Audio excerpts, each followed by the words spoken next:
The final item of business today is a members' business debate on motion number 7619 in the name of Alistair Allen on Coastguard centre cuts. This debate will be concluded without any questions being put, and I would request those members who wish to speak in this debate to press the request to speak buttons now. And I call on Alistair Allen, Dave Thompson to be followed by Tavish Scott.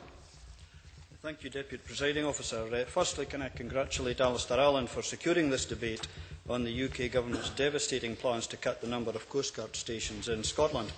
Now, coming on top of their plans to axe the tugs at Lerwick and Stornoway and their scrapping of air cover from the Nimrods at Kinloss, one could be forgiven for thinking that the lunatics were running the asylum in Westminster.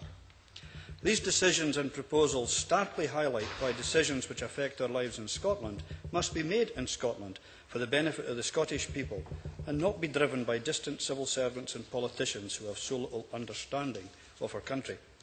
The consultation document contains little detail and no evidential backup. It is obvious that the statistics being used to justify the case for closures have not been analysed properly, and the case is flawed. For example, the number of incidents has been quoted, but the type or length of incident has not been taken into account, apparently, and no account has been taken of the differences between north and south. I understand that in the south they have greater summer peaks, but the incidents in the north are more evenly spread throughout the year. I believe that this also applies throughout the day and night, with a more even spread in the north and more daylight incidents in the south. Then we have the confusion over the length of our coastline, highlighted by Tavish Scott in the Shetland Times a few weeks ago. Shipping Minister Mike Penning claims in the consultation document the UK has a coastline of more than 10,500 miles. Well, he's right, the UK does have a coastline of more than 10,500 miles. In fact, according to Tavish Scott, it is over 26,000 miles long.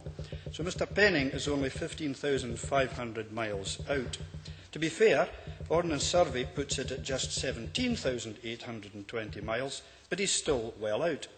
And interestingly, Scotland alone has at least 11,800 miles of coastline, according to SNH, which could account for his error. How can we have confidence in a man who doesn't get his basic facts right? Or did he just make the mistake of thinking England was the UK and gave us an English figure? Another important issue is that of local knowledge, which can be so crucial to search planning. John Herham, Secretary of the Maldigan North West Fishermen's Association, has said, "This is one area where local empirical knowledge is of prime importance, and closure of the Coastguard stations can only lead to deterioration of service and ultimately to loss of life." Now, no one denies that the configuration of the Coastguard service needs to change, but it must be thought through and not be allowed to be driven by someone looking through an accountant's eye. In the words of Captain George Sutherland, former Director of Shetland Islands Council's Marine Operations, "This is an example of an authority knowing the price of everything and the value of nothing."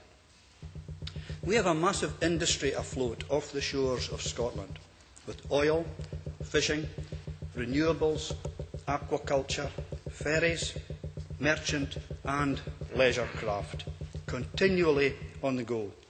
They need a resilient Coastguard service, but the current ill-thought-out proposals do not provide this.